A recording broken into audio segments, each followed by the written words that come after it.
Good morning, students. This is a biology class. In my last class, I have discussed about the microbes in the production of biogas, and today we will discuss about the plant, which is biogas plant, and how methane is produced in this plant. The biogas plant consists of a concrete tank in which bio waste are collected and a slurry of dung is fed. Biogas plant में क्या होता है, एक concrete tank होता है 10 से 15 feet नीचे का डीप जिसमें कि bio waste are collected and slurry of dung is fed. जो बायो वेस्ट है या फिर जो डंग है, ठीक है, उसकी एक स्लरी बना के मशीन से उसमें पानी मिक्स करके उसमें कलेक्ट कर दिया जाता है. A floating cover is placed over the slurry. Floating cover is placed over the slurry. Floating cover उसके ऊपर प्लेस कर दिया जाता है which keeps on rising as the gas is produced in the tank due to the microbial activity. तो floating cover उसके ऊपर slurry के ऊपर डाल दिया जाता है जिससे कि जब गैस प्रोड्यूस होती है, मीथेन गैस प्रोड्यूस होती है, तो वो जो कवर है वो ऊपर की तरफ चला जाता है. The biogas plant has an outlet which is connected to a pipe to supplies biogas to nearby houses. अब जैसे जो डाइजेस्टर दिया है इसके ऊपर देखो गैस होल्डर है जिसमें गैस कंटेन होती है और उसके बाद जो गैस का पाइप है वो निकल जाता है और वो सप्लाई हो जाती है कहाँ पे, जो हाउस है, ठीक है, जो भी नियर बाई हाउसेज हैं वहाँ पे इस पाइप से सप्लाई हो जाती है मीथेन गैस की या बायोगैस की. The spent slurry is removed through another outlet and may be use as fertiliser. अब जो भी स्लरी जिससे कि मतलब क्या कहते हैं मीथेन गैस प्रोड्यूस हो गई वो तो हमने बायोगैस जो प्रोड्यूस हुई वो हमने हाउस में छोड़ दी. उसके बाद जो भी गोबर बचता है या जो भी स्लज बचता है उसका हम खाद के रूप में या मैन्योर के फॉर्म में फिर से फर्दर यूज़ कर लेते हैं. Plant slurry is removed through another outlet and may be used as fertilizer. Cattle dung is available in large quantity in the rural area where cattle are used for a variety of purpose. So biogas plant are more after built in rural areas. इसीलिए क्योंकि cattle डंग जो होती है, cattle ज़्यादा कहाँ present होता है, rural areas में प्रेजेंट होता है, इसीलिए जो रूरल एरियाज़ में बायोगैस प्लांट ज़्यादा लगाए जाते हैं. The biogas produce is use for cooking and lighting. Biogas जो यूज़ करी जाती है किस में, कुकिंग में और लाइटिंग में, ठीक है, खाना पकाने में यूज़ करी जाती है. The picture of a biogas plant is shown in the figure 10.8. The technology of biogas production was developed in the India mainly due to the efforts of Indian Agriculture Research Institute IARI. इसकी full form आ सकती है MCQ में, Indian Agriculture Research Institute. तो technology जो है biogas production की वो डेवलप करी गई इंडिया में mainly due to the efforts of IARI and KVIC, Khadi and village industry commission, KVIC. If your school is situated in a village or near a village, it would be very interesting to inquire if there are any biogas plant nearby. Visit the biogas plant and learn more about it. It form the people who are actually managing it. तो mainly देखो इसमें biogas plant में क्या है, biogas plant कैसे बनाया जाता है, गड्ढा कर लिया जाता है ज़मीन में, ठीक है, और ऊपर से क्या होता है स्लरी डाली जाती है, जो गोबर है उसको मिक्स करके पानी में, और जब डाइजेस्टर में डाला जाता है और जब इसमें माइक्रोबियल एक्टिविटी होती है तो मीथेन गैस रिलीज़ होती है. जो मीथेन गैस रिलीज़ होती है उसको हम हाउस होल्ड में यूज़ कर लेते हैं और जो बची हुई गोबर है वो कहाँ यूज़ होती है, मैन्योर के फॉर्म में उसका यूज़ कर लेते हैं.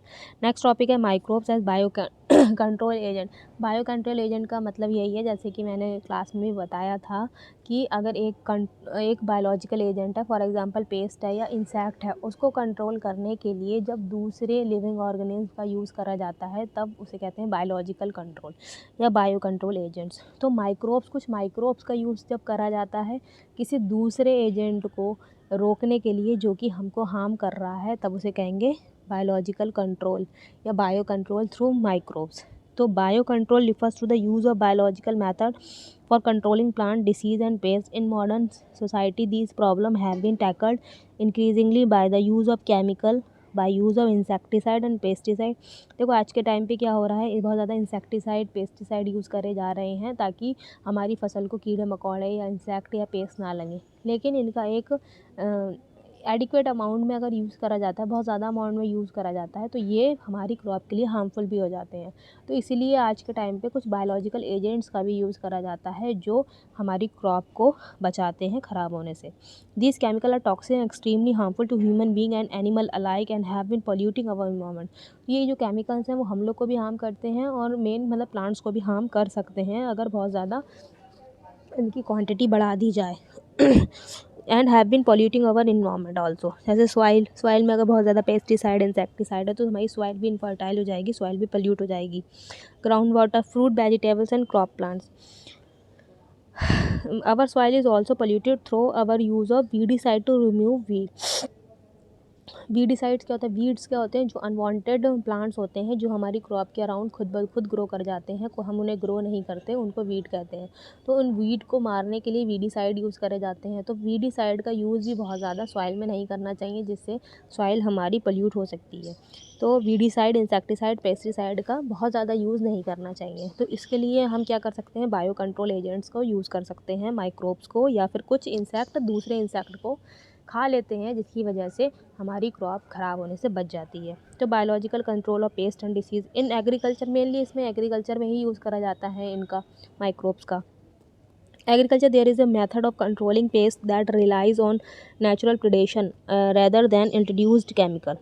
There is a method of controlling pests, मतलब एग्रीकल्चर में मतलब पेस्ट को कंट्रोल करने के लिए। पेस्ट क्या है? जैसे हम लोग की बॉडी में जब कोई ऑर्गेनिज्म क्या कॉज करता है, बीमारी कॉज करता है, तब उसको पैथोजन कहते हैं। और जब किसी प्लांट को कोई बैक्टीरिया, वायरस या कोई भी फंगस उसको इन्फेक्ट करता है, तब उसको पेस्ट कहा जाता है। ठीक है, तो उन पेस्ट को कंट्रोल करने के लिए हम कुछ नेचुरल प्रिडेशन यूज़ करते हैं रेदर देन इंट्रोड्यूस्ड केमिकल्स। की belief two of the organic farmer is that biodiversity further help. एक की बिलीफ क्या है organic farmer is that biodiversity further help. The more variety of A landscape has the more sustainable it is. The organic farmer therefore works to create a system where the insects that are sometimes called pests are not eradicated but instead are kept at manageable levels by a complex system of checks and balance within a living and vibrant ecosystem.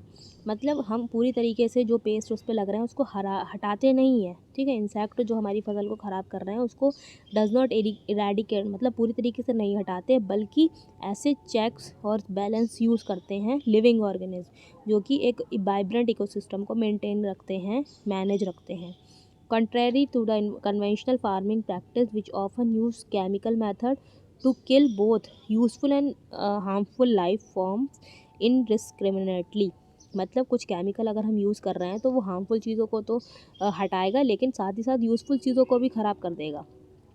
मतलब indiscriminate करे हुए, discrimination नहीं करता, मतलब अच्छी चीज़ों को भी बेकार करेगा, ख़राब को तो हटाएगा ही हटाएगा, लेकिन हमारी यूज़फुल चीज़ों को भी वेस्टफुल बना देगा। This is a holistic approach that seeks to develop an understanding of the webs of interaction between the myriad of organisms that constitute the field fauna and flora.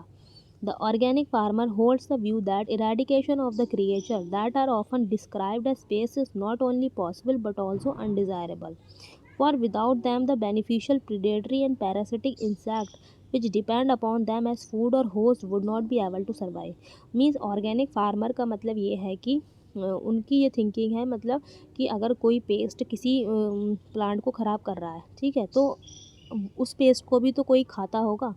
ऐसे फूड वेब कैसे चलती है कि खरगोश ने क्या खाया? घास खाया, ठीक है, तो खरगोश को किसने खाया? खरगोश को मतलब लोमड़ी ने खा लिया, और लोमड़ी को चीते ने खा लिया। ठीक है, तो इस तरीके से फूड चेन चलती है। तो अगर हम उनको पूरी तरीके से हटा देंगे, उन पेस्ट को पूरी तरीके से हटा देंगे, तो जो एनिमल्स या जो इंसेक्ट उस पेस्ट को खा रहा होगा जो कि तुम्हारी क्रॉप को ख़राब कर रहा है, उसके लिए तो खाना ख़त्म हो जाएगा ना। तो इसलिए उनको भी नुकसान ना पहुँचे, उनका भी सर्वाइवल टफ ना हो, इसके लिए हम कुछ बायोलॉजिकल एजेंट को यूज़ करते हैं। Thus, the use of biocontrol measures will greatly reduce our dependence on toxic chemical and pesticide। तो इसलिए जो बायो कंट्रोल के मीज़र्स हैं वो क्या कर सकते हैं? रिड्यूस कर सकते हैं हमारी डिपेंडेंस किस पे? टॉक्सिक केमिकल और पेस्टिसाइड्स पे। हम इतने ज़्यादा मतलब केमिकल्स और पेस्टिसाइड पे डिपेंडेंस हो चुके हैं कि हमारी क्रॉप तो ख़राब हो ही रही है उससे। An important part of the biological farming approach is to become familiar with the various life forms that inhabit the field, predator as well as pests, and also their life cycle, pattern of feeding and the habitat that they prefer। तो important part क्या है biological farming का? कि become familiar with the various life form. तो ऐसी life form, ऐसे insect, ऐसे bacteria या ऐसे माइक्रोब से इंट्रोड्यूस होना जो क्या करते हैं? उन प्रेडेटर्स को, उन मतलब पेस्ट को खा लेते हैं एज ए प्रेडेटर, और उनकी लाइफ साइकिल, उनका फीडिंग पैटर्न उसी पे डिपेंड करता है। This will help develop appropriate means of bio control. The very familiar beetle with red and black marking, beetle जो है उसमें रेड और ब्लैक मार्किंग होती है, वो क्या कहलाती है, lady bird. And dragon fly, जो तुम लोगों ने हेलीकॉप्टर के नाम से सुना होगा।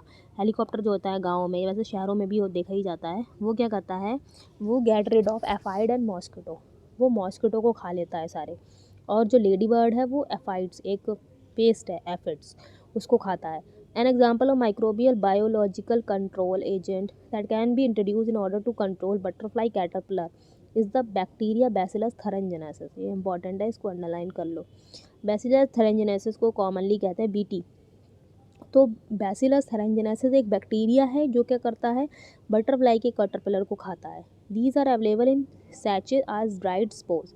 तो जो बैसिलस थैरेंजिनेसिस है वो एक पाउच के फॉर्म में आता है, ड्राइड फॉर्म में। इसके ड्राइड स्पोर्स होते हैं which are mixed with water and spread on to a vulnerable plant such as Brassicaceae and fruit trees.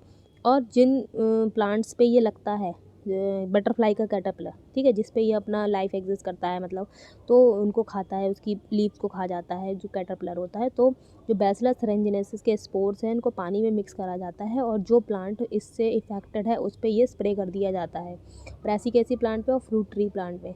Where these are eaten by the insect larva, eaten by the insect larva, वहाँ पे ये क्या करते हैं, जो insect के larva हैं, जो बटरफ्लाई के लार्वा हैं, उसको ये खा लेता है।